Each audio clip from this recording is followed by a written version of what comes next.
Hello, नमस्कार दोस्तों। मेरा नाम राहुल सागर है और स्वागत है आप सभी का आपके अपने YouTube channel study with Rahul Sagar में। दोस्तों, अगर आप आरओ और एआरओ की तैयारी कर रहे हैं, तो आपके लिए ये वीडियो बहुत इम्पोर्टेंट होने वाली है। RO means review officer, ARO means assistant review officer, जिसे हम हिंदी में समीक्षा अधिकारी और सहायक समीक्षा अधिकारी बोल देते हैं। अगर आप इनमें से किसी भी पोस्ट के लिए तैयारी कर रहे हैं, तो आप यकीन मानिए ये वीडियो आपके लिए बहुत इंपॉर्टेंट होने वाली है। इस वीडियो के अंदर मैं आप सभी को बहुत सारी डिटेल में जानकारी देने वाला हूं। अगर आप इस पद से पहले से परिचित नहीं है, तो आप इस वीडियो को देखने के बाद कंप्लीट जानकारी इस चीज से जान लेंगे। अगर आप पहले से इस वीडियो के अंदर या इस पद के बारे में जानते हैं, तो आपको इस वीडियो के अंदर मैं आपको ये बताऊंगा कि आगे आने वाले समय के अंदर आपको कितने पोस्ट के लिए वैकेंसीज इस पद पर देखने वाले हैं आप। और साथ ही साथ इस चीज को भी हम बताएंगे इस वीडियो के अंदर कि आपका जो ये आरओ और एआरओ को लेकर के नोटिफिकेशन है, उत्तर प्रदेश लोक सेवा आयोग द्वारा कब तक जारी किया जा सकता है। ठीक है, उसमें कितने पद होने वाले हैं, उसके साथ साथ हम ये भी बताएंगे आप इसकी तैयारी कैसे कर सकते हैं, इसका पूरा सिलेबस क्या है, पूरा कंप्लीट जानकारी इसी वीडियो के अंदर आप देख लेंगे। इसके लिए एलिजिबिलिटी क्या होती है, एज क्राइटेरिया क्या है, सिलेक्शन की प्रोसेस क्या होती है, सैलरी क्या मिलती है, ये सारी इंफॉर्मेशन आपको इसी एकमात्र वीडियो के अंदर देखने के लिए मिल जाएगी। ठीक है दोस्तों, चलिए वीडियो की शुरुआत करते हैं। लेकिन इससे पहले आप सभी से एक छोटी सी रिक्वेस्ट, अगर आपने अभी तक हमारा यूट्यूब चैनल सब्सक्राइब नहीं किया है, तो प्लीज़ यूट्यूब चैनल को सब्सक्राइब कर लीजिए। और इस वीडियो के डिस्क्रिप्शन बॉक्स में एक टेलीग्राम चैनल का लिंक मिलेगा, आप उसको भी फॉलो कर लीजिए। अगर आप डेली अपडेट्स देखना चाहते हैं हर एक एजुकेशन डिपार्टमेंट से जुड़ी हुई, चाहे वो ऑफिशियल तरीके से मिली हो, चाहे हमें वो अनऑफिशियल तरीके से क्यों ना मिली हो, वो सारी अपडेट्स आपको सबसे पहले उस टेलीग्राम चैनल पर मिल जाती हैं। आप एक बार उसे ज्वाइन करके देखिए, आप सच में बहुत बेनिफिशियल होने वाला है वो टेलीग्राम चैनल। ठीक है दोस्तों, तो चलिए शुरू करते हैं। सबसे पहले हम यहाँ पर बात करेंगे कि इस वीडियो के अंदर हम किन किन चीजों के ऊपर बात करने वाले हैं। सबसे पहले मैं आपको बता देता हूँ, यूपीपीएससी यानी कि आपका जो उत्तर प्रदेश लोक सेवा आयोग है, आरओ और एआरओ के लगभग 500 प्लस पदों पर भर्ती करने वाला है। इस पूरी खबर को भी हम जानेंगे वो क्या है क्या नहीं, ये भर्ती कब तक आ सकती है, इस चीज के भी बारे में जानेंगे, और कितने पद होने की संभावना है। 500 से प्लस पद रहेंगे, ये तो है। ठीक है, और साथ ही साथ कौन आवेदन कर पाएगा, इसकी सिलेक्शन प्रोसेस क्या होती है, यानी कि आप किस तरीके से आरओ और एआरओ बन सकते हैं। और साथ ही साथ हम इस वीडियो के अंदर ये भी जानेंगे कि आरओ का काम क्या होता है, एआरओ का काम क्या होता है, इन दोनों जो अधिकारी होते हैं ये, इन दोनों का वर्क क्या होता है। ठीक है, उसके बाद क्या सिलेबस में कुछ चेंज रहेगा, इसके बारे में बात करेंगे, और तैयारी आप किस तरीके से शुरुआत कर सकते हैं इसकी, इस सारी चीजों को लेकर के बात करेंगे। ठीक है, तो वीडियो को अंत तक देखिएगा, ताकि आप बीच में कोई भी इंपॉर्टेंट अपडेट मिस ना करें। ठीक है दोस्तों, तो चलिए बात कर लेते हैं। सबसे पहले हम आरओ के जो वर्क होता है या आरओ क्या काम करता है इसके बारे में जान लेते हैं। आरओ होता है आपका रिव्यू ऑफिसर। ठीक है, ये उत्तर प्रदेश के अंदर कई अलग अलग डिपार्टमेंट के अंदर ये एक पोस्ट होती है जिनका काम होता है फाइलों वगैरह की जांच करना। इसके कार्यों की अगर मैं बात करूं, तो जो कुछ इंपॉर्टेंट डिटेल में बात करते हैं, जैसे आरओ यानी कि रिव्यू ऑफिसर, इसकी फुल फॉर्म होती है। इसका काम होता है एआरओ के द्वारा जो भी तैयार की गई फाइल है उनकी अंतिम समीक्षा करना। ठीक है, नोटिंग और ड्राफ्ट की जांच पर आवश्यक संशोधन करना, और महत्वपूर्ण सरकारी मामलों पर अपनी टिप्पणी देना भी इसका काम होता है। और साथ ही साथ फाइलों को उच्च अधिकारियों के पास उनकी परमिशन के लिए भेजना भी आरओ का ही काम होता है।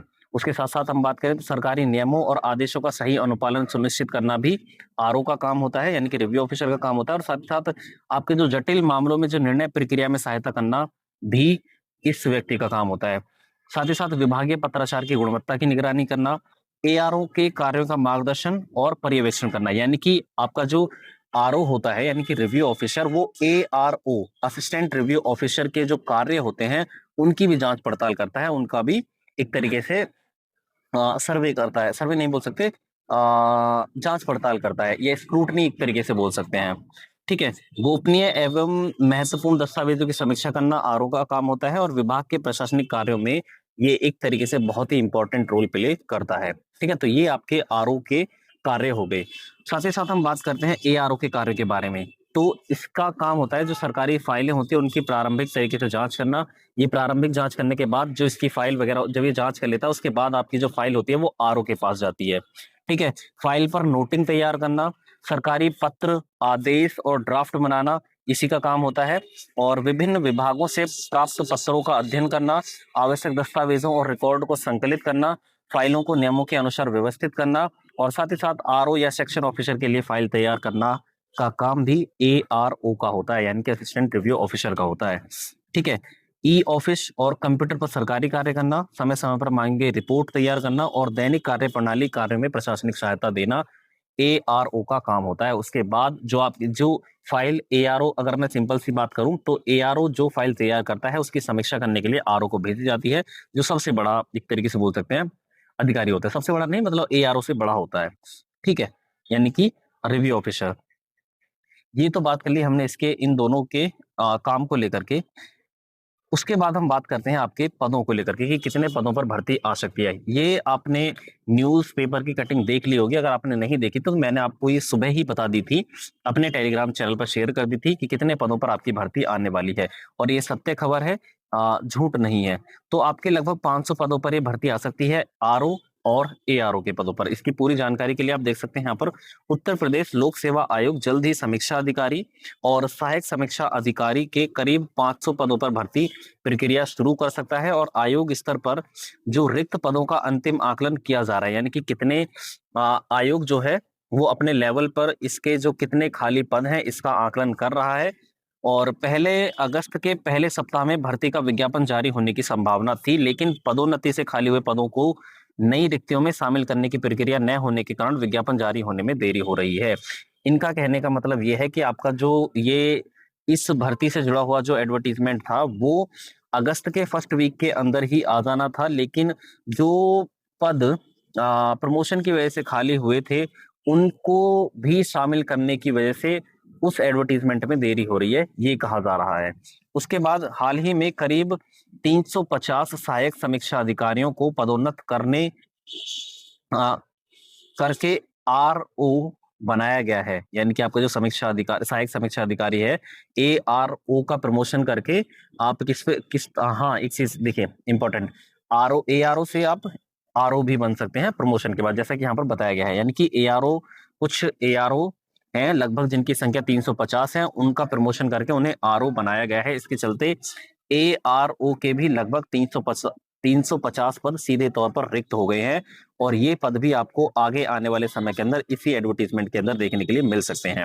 इसके अलावा आयोग को राजस्व परिषद और उत्तर प्रदेश लोक सेवा आयोग से लगभग 80 रिक्त पदों की सूचना आयोग को मिल चुकी है और समीक्षा अधिकारियों के सभी पदोन्नत होने से आरओ के नए पद रिक्त हुए हैं और इन सभी रिक्तियों को जोड़ने के बाद इस भर्ती में कुल पदों की संख्या करीब 500 तक पहुंचने का अनुमान लगाया जा रहा है। ठीक है, तो आपके कितने पद आ सकते हैं? 500 प्लस पद आएंगे। और साथ ही साथ पूरी प्रक्रिया होते ही आयोग विज्ञापन जारी कर सकता है और माना जा रहा है कि इस भर्ती में एआरओ के लगभग 400 पद शामिल हो सकते हैं। आरओ और एआरओ में से आपके सबसे ज्यादा पद एआरओ वाले होने वाले हैं इस एडवर्टीजमेंट के अंदर, क्योंकि 350 जो पद हैं वो एआरओ से आरओ के लिए ट्रांसफर हुए हैं, यानी कि प्रमोशन हुआ है उनका, तो इसी वजह से आपके बहुत सारे पद एआरओ के खाली हो चुके हैं, जिसकी वजह से आपके जो एआरओ की वैकेंसी है वो आरओ से ज्यादा आने वाली है इस एडवर्टीजमेंट के अंदर। ठीक है, तो ये आपकी पूरी इंफॉर्मेशन होगी न्यूज़पेपर को लेकर के। अगर आप सभी को इस चीज से अवगत नहीं था तो आप मेरे टेलीग्राम चैनल को ज्वाइन कर लीजिए, वो सारी अपडेट्स मैं देता रहता हूँ जो भी डेली की एजुकेशन न्यूज से जुड़ी हुई होती हैं। ठीक है दोस्तों, अब हम बात करेंगे इसका सिलेक्शन प्रोसेस, इसका पूरा नोटिफिकेशन हम पढ़ेंगे जो 2023 के अंदर ये वैकेंसीज आई थी। लगभग 411 वैकेंसीज आई थी आरओ और एआरओ के पद को लेकर के अलग अलग डिपार्टमेंट के अंदर। अगर आप इसकी सिलेक्शन प्रोसेस से जुड़ा हुआ सारा मुद्दा जानते हैं तो आप अभी से स्किप कर सकते हैं। अगर नहीं जानते तो आपको मैं बताऊंगा इसकी सिलेक्शन प्रोसेस क्या होती है, इसके एग्जाम पैटर्न क्या होता है, इसकी एलिजिबिलिटी क्राइटेरिया क्या है, इसका एज क्राइटेरिया क्या है। अब इस चीज के बारे में बात करेंगे। ठीक है दोस्तों, तो चलिए, ये नोटिफिकेशन आया था आपका 9/10/2023 को और इसके संबंध में लगभग आप यहाँ पर देखेंगे तो ये नोटिफिकेशन आरओ और एआरओ यानी कि समीक्षा अधिकारी और सहायक समीक्षा अधिकारी की वैकेंसी को लेकर के ये नोटिस था जो 2023 में आया था। और ये अलग अलग पोस्ट में यहाँ पर आप देख सकते हैं, या अलग अलग डिपार्टमेंट के अंदर आपका समीक्षा अधिकारी और सहायक समीक्षा अधिकारी की ये पोस्ट आई थी। लगभग कितनी? 411 पोस्ट थी। ठीक है, ये अलग अलग डिपार्टमेंट में है।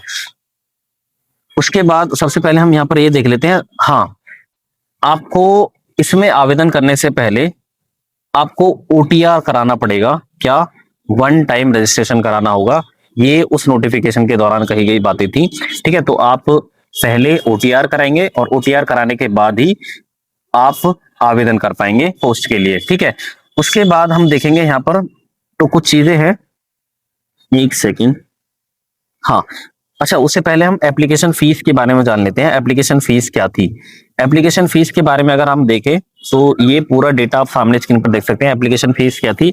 अगर हम कैटेगरी वाइज बात करें तो अनरिजर्व्ड या इकोनॉमिकली वीकर सेक्शन और अदर बैकवर्ड क्लासेस, यानी कि एक तो यूआर कैटेगरी और ईडब्ल्यूएस और ओबीसी के लिए जो आपकी फीस थी, एग्जामिनेशन फीस, वो 100 रुपए थी और साथ ही साथ आपका जो ऑनलाइन प्रोसेसिंग फीस थी वो 25 रुपए थी।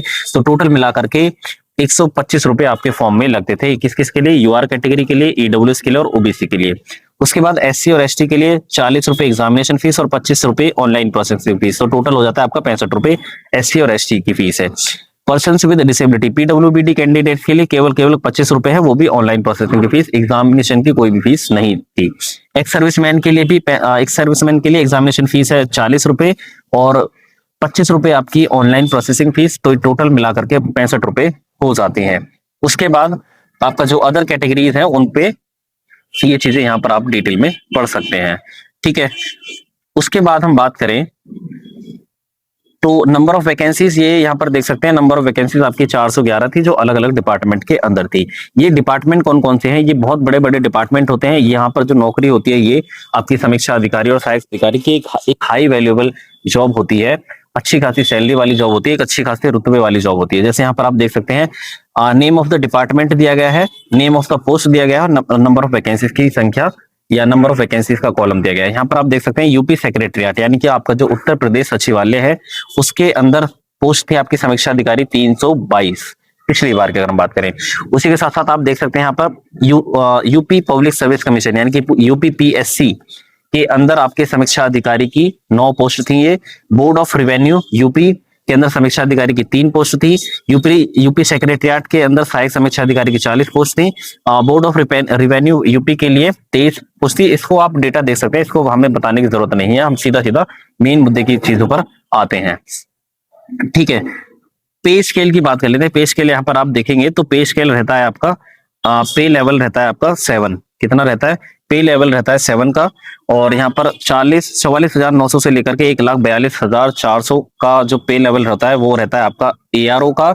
और आरओ का रहता है आपका 47,600 से लेकर के 1,51,100 रुपए तक का, लेवल 8 का। ठीक है, रिजर्वेशन कैटेगरी वाइज आपको दिया ही जाता है, चाहे वो एज में हो या फिर किसी अदर चीज में हो।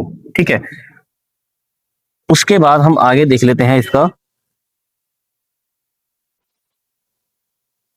एजुकेशनल क्वालिफिकेशन की बात करेंगे। इसको मैं थोड़ा सिंपल सी लैंग्वेज में बता देता हूं। यहाँ पर पहले एज लिमिट के बारे में देख लेते हैं। एज लिमिट आपकी कितनी होनी चाहिए? एज लिमिट आपकी 21 वर्ष से लेकर के 40 वर्ष हो जानी चाहिए, यानी कि 21 वर्ष से कम नहीं होने चाहिए और 40 वर्ष से अधिक नहीं होनी चाहिए। ये आपका एज क्राइटेरिया है। और रिलैक्सेशन भी दिया गया है अपर एज लिमिट के अंदर, यानी कि कैटेगरी वाइज जो भी आपको एज में रिलैक्सेशन मिलता है वो सभी कैटेगरी के लिए है। सभी मतलब जो रिजर्व्ड कैटेगरी है। ठीक है, वो सारा डेटा यहाँ पर दिया गया है। उसके बाद हम बात करें एजुकेशन क्वालिफिकेशन के बारे में बात करेंगे। हम सीधा सीधा अब चीजें पढ़ लेते हैं जो सिंपल सी लैंग्वेज में मैंने लिख रखी है उनको लेकर के। पे लेवल मैंने आपको बता दिया, डिपार्टमेंट के बारे में मैंने जानकारी दे दिया, एलिजिबिलिटी क्राइटेरिया मैंने बता दिया और साथ ही साथ आयु सीमा के ऊपर भी मैंने बात कर लिया। आयु सीमा आपकी 21 वर्ष होनी चाहिए। एलिजिबिलिटी क्राइटेरिया पढ़ लेते हैं। आपकी एजुकेशनल क्वालिफिकेशन क्या है? एजुकेशन क्वालिफिकेशन आपकी ग्रेजुएशन होनी चाहिए। एक सेकेंड इसका दिखाई देता हूं।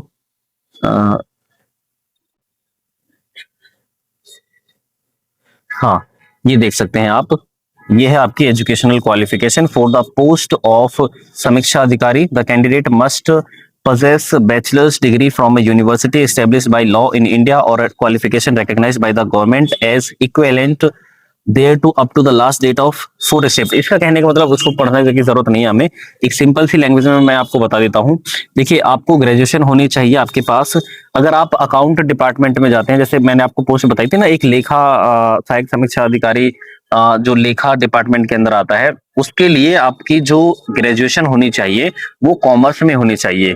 जैसा कि यहाँ पर लिखा हुआ है, जैसे आ, ये डिपार्टमेंट के अंदर दे रखा है अलग अलग चीजें। हाँ, ये रखा, ये सहायक समीक्षा अधिकारी account, UP PSC, a candidate for direct recruitment to the service must possess a bachelor's degree in commerce from a university established by law in India with accountancy। इसका कहने का मतलब है आपकी जो सहायक समीक्षा अधिकारी लेखा की जो अकाउंट की जो पोस्ट है उसके लिए आपकी जो डिग्री है वो कॉमर्स में होनी चाहिए, ग्रेजुएशन की। ठीक है, तो ये चीजें हो गई। उसके बाद हम बात करेंगे, आयु सीमा की बात कर ली, आयु सीमा में छूट को लेकर के बात कर ली। आप ग्रेजुएशन होने चाहिए और साथ ही साथ हाँ, एप्लीकेशन जो होता है वो आपका ऑनलाइन देना होता है आपको। एप्लीकेशन फीस के बारे में बात कर ली है। हाँ, अब बात करेंगे हम इसका एग्जाम पैटर्न। एग्जाम पैटर्न में ना इसको आपको ना थोड़ा इसमें मेहनत करनी होती है, इसको थोड़ा डिटेल में ही बताएंगे हम। पहले इसका एग्जाम पैटर्न समझ लेते हैं। इसमें ना 2 चरणों में होती है आपकी परीक्षा, 2 चरणों में, यानी कि पहले आपका प्रीलिम्स होता है और उसके बाद आपका मेंस होता है। प्रीलिम्स में क्या होता है, आपका प्रीलिम्स जो होता है उसमें आपको पहले तो जनरल स्टडीज का पेपर देना होता है जो 140 नंबर का होता है, 140 मार्क्स का, और 140 क्वेश्चन आपसे पूछे जाते हैं, जिसके लिए आपके पास समय होता है 2 घंटे का। उसी प्रीलिम्स में आपके पास एक और पेपर देना पड़ता है आपको, जो आपका पेपर होता है सेकंड प्रीलिम्स के अंदर ही, सामान्य हिंदी का। इसमें प्रश्नों की संख्या 60 होती है और 60 ही अंक के होते हैं, और इसमें समय होता है आपके पास 1 घंटा, यानी कि 60 मिनट, 60 क्वेश्चन और 60 मार्क्स के होते हैं आपके प्रीलिम्स के अंदर ही। पेपर 1 और पेपर 2 में अगर हम बात करें तो ये मैंने डिटेल में बता दिया है आपको। ठीक है, अब उसके बाद जितने भी बच्चे प्रीलिम्स में पास होते हैं या जितना भी आपकी वैकेंसीज होती हैं, आपके उन वैकेंसीज का 15 गुना बच्चे प्रीलिम्स में पास किए जाते हैं और वो जो मेंस में बैठने के लिए शॉर्ट लिस्टेड होते हैं। उसके बाद आपका जो मेंस वाला सिलेबस है या मेंस वाला जो चरण है, उसमें क्या होता है आपकी एक तरीके से वो 3 स्टेज से होकर के गुजरता है। एक तो सामान्य अध्ययन, एक सेकेंड, सामान्य अध्ययन जो आपका 120 प्रश्नों का एक पेपर होता है जो 2 घंटे का होता है, और उसमें 120 मार्क्स के ये 120 प्रश्न होते हैं। ये इसका सिलेबस दिया गया है सामान्य हिंदी एवं आलेखन का। उसके बाद आपका सेकंड जो पेपर होता है उसका ये पूरा डेटा दिया गया है यहाँ पर, 2.5 घंटे का ये पेपर होता है, ये भी 100 मार्क्स का होता है। भाग 2, भाग 1 इसमें दोनों में दे रखा है, जिसमें आपका 0.5 आवर्स यानी कि 30 मिनट्स आपको 60 अंक के यहाँ पर ये क्वेश्चन देखने के लिए मिलेंगे। उसके साथ साथ आपका जो थर्ड पार्ट होता है उसमें होता है आपका, यानी कि थर्ड जो पेपर होता है वो होता है आपका हिंदी निबंध का, जो आपका 120 अंक का होता है। अब ये तीनों चीजें मिलाकर के कितनी हो जाती हैं, 120, 100, 220 और 120, और उसके बाद आपका जो है 60 अंक। तो ये टोटल मिलाकर के आपके 400 अंक की परीक्षा हो जाती है मेंस। ठीक है, जिसके आधार पर आपकी मेरिट तैयार की जाती है। आप इसको डिटेल में पढ़ना चाहते हैं तो यहाँ पर ये नोटिफिकेशन आपको मैं डिटेल में दे दूंगा, शेयर कर दूंगा। ये आप जो सेकंड वाला जो स्टेज है मेंस वाली, वो यहाँ पर डिटेल में पढ़ सकते हैं आप। Paper 1 general Hindi, general studies, और साथ साथ आपका पार्ट 2 जो है जिसमें जनरल वोकैबुलरी और हिंदी का ऐसे ये पूरा डेटा दिया गया है। जैसे 120 नंबर का आपका जनरल स्टडीज, 100 नंबर का आपका है जनरल हिंदी, 60 मार्क्स का आपका जनरल वोकैबुलरी हिंदी वाला ही, और उसके बाद 120 मार्क्स का आपका हिंदी का एस्से। तो ये टोटल मिलाकर के आपके 400 मार्क्स का मेंस हो जाता है, जिसके आधार पर आपकी मेरिट तैयार की जाती है। और कुछ पोस्ट में जैसे लाइक जो भी कॉमर्स वाले अकाउंट वाले जो लोग हैं, जो समीक्षा अधिकारी बनना चाहते हैं, उनके लिए कुछ एक शायद टाइपिंग टेस्ट वगैरह भी होता है, तो वो उससे भी होकर के आपको गुजरना पड़ता है।